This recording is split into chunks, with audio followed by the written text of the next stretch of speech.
Good evening. You're watching the news from the Sultanate of Oman television. First, the headlines. His Majesty the Sultan greets His Excellency Ilham Haydar Aliyev on greetings re-elected as the President of the Republic of Azerbaijan. The Sultanate of Oman expresses its condemnation of the bombings that targeted the Baluchistan region in the Islamic Republic of Pakistan. And the Israeli occupation forces intensify their aggression on Gaza, raising the death toll in the Strip to over 27,000 martyrs.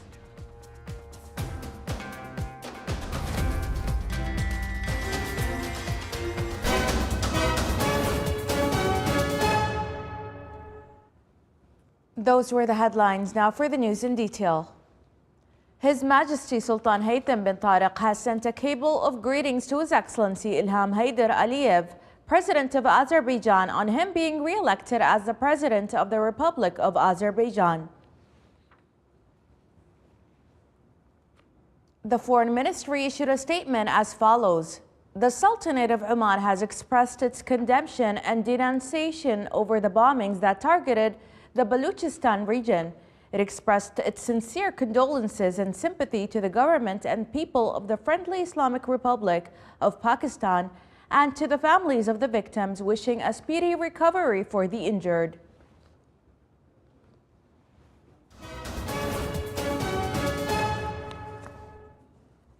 An Israeli airstrike overnight in the central town of Deir al-Balah in the Gaza Strip killed at least 9 people. The strike in Deir al-Balah comes as the intense fighting has been ongoing further south in the city of Khan Yunis. With the war now its 5th month, Israeli ground forces are still focusing on the city of Khan Yunis, just north of Rafah. More than half of the Gaza Strip's 2.3 million people have fled to Rafah, heading Israeli evacuation orders ahead of the military's expanding ground offensive. Evacuation orders now cover 2/3 of the tiny besieged enclave.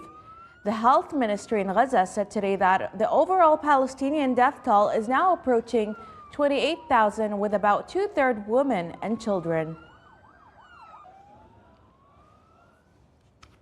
U.S. President Joe Biden said that Israel's military response in Gaza has been over the top, adding that he is working to achieve a sustained pause in fighting. In some of his sharpest criticism of the date of the government of Israeli Prime Minister Benjamin Netanyahu. He added that he has been pushing for increased humanitarian aid for Palestinian civilians and to get a temporary pause in place to allow the release of hostages.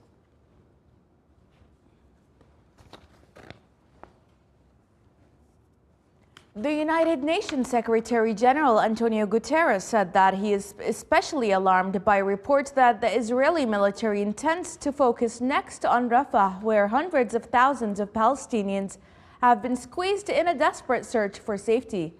He warned that such an action would exponentially increase what is already a humanitarian nightmare with untold regional consequences. He described the situation in Gaza as a festering wound on our collective conscience that threatens the entire region, and he again called for an immediate humanitarian ceasefire and the unconditional release of all hostages. Pakistanis were waiting today morning for the results of the general election in which they voted the day before, with early results showing the country's main political parties tied neck and neck. Vote counts in yesterday's election were hit by unusual delays that the government blamed on a suspension of mobile phone services, which they said were a security measure. The main battle is expected to be between candidates backed by Imran Khan, whose party won the last national election, and the Pakistan Muslim League of Nawaz Sharif, who analysts say is being backed by the powerful military.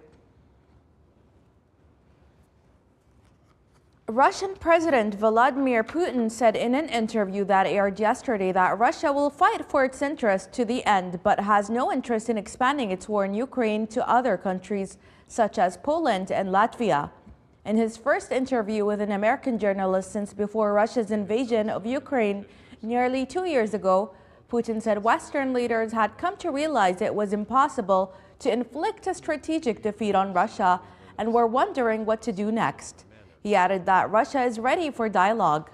Asked if he could imagine a scenario in which he would send Russian troops to Poland, a NATO member, Putin replied, only in case if Poland attacks Russia. Russia and Ukraine fired a total of 35 drones at each other overnight as both sides waged nightly attempts to strike targets behind the static front line. Russia's military shot down 19 Ukrainian drones over 4 different regions and the Black Sea, which Ukraine said it shot down 10 of 16 drones Russia fired. Russia's defense ministry said its air defenses had intercepted and destroyed drones in the regions of Kursk, Bryansk, Oryol, Krasnodar, and over the Black Sea. In Krasnodar, rescue services said a fire erupted overnight at an oil refinery without specifying if the blaze was caused by the drone attack.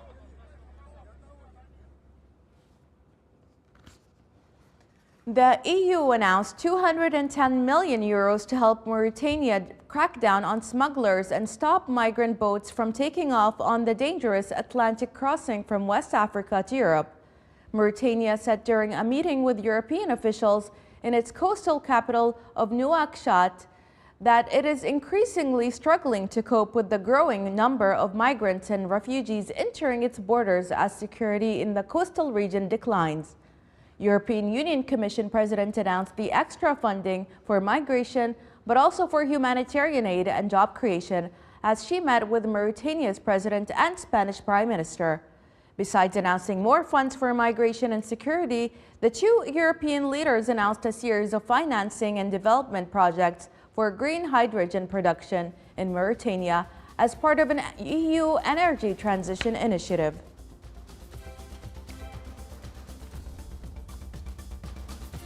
Still to come in our news bulletin. A ceremony in the governorate of North Batna honors the winners of the governorate's innovative competition.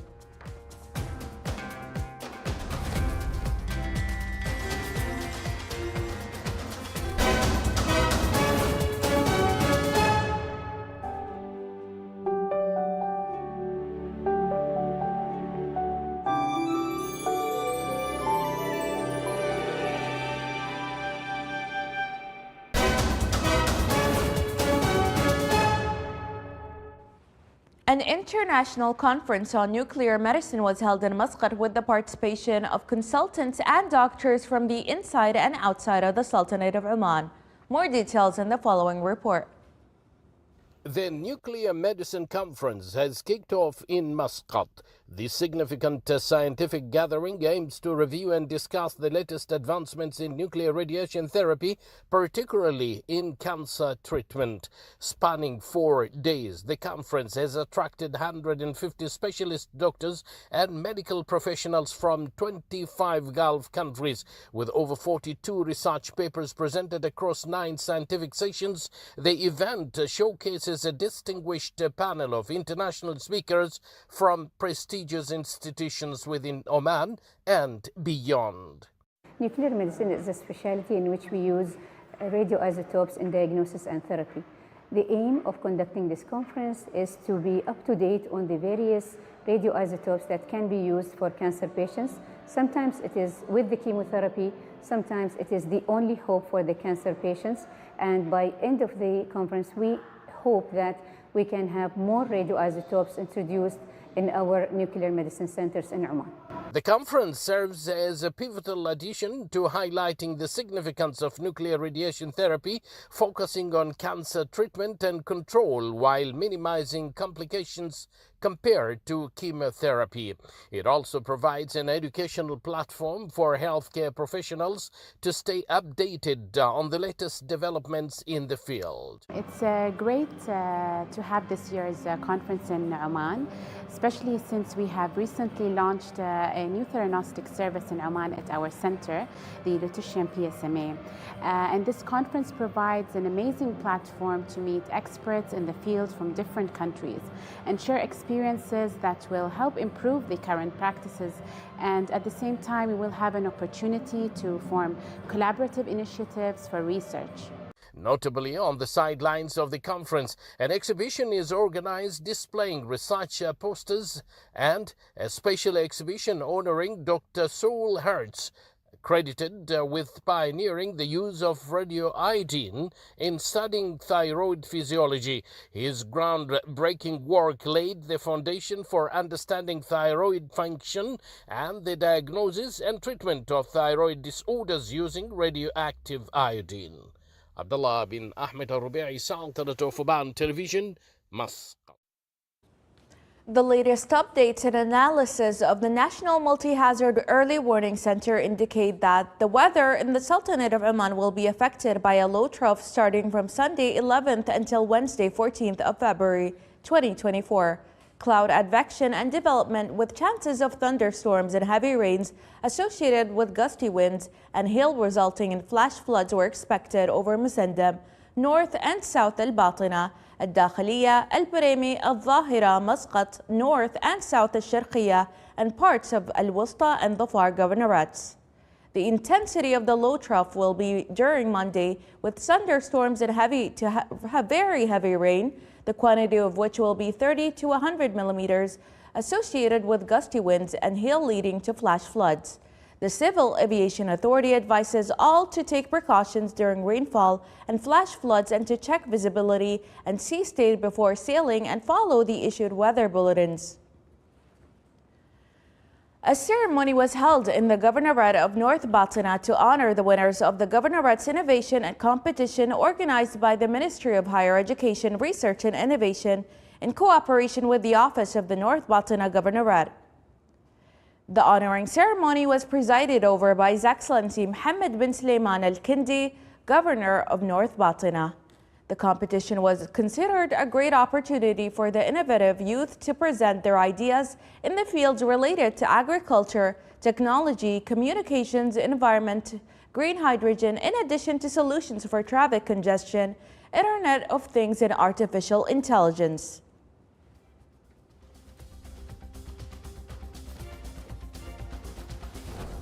This is the Sultanate of Oman Television. Before we end tonight's bulletin, here are the main points once again. His Majesty the Sultan greets His Excellency Ilham Haider Aliyev on him being re-elected as the President of the Republic of Azerbaijan. The Sultanate of Oman expresses its condemnation of the bombings that targeted Baluchistan region in the Islamic Republic of Pakistan. And the Israeli occupation forces intensify their aggression on Gaza, raising the death toll in the Strip to over 27,000 martyrs. With that, we come to the end of tonight's bulletin. From all of us here at the newsroom and the studios, it's good night and have a great weekend.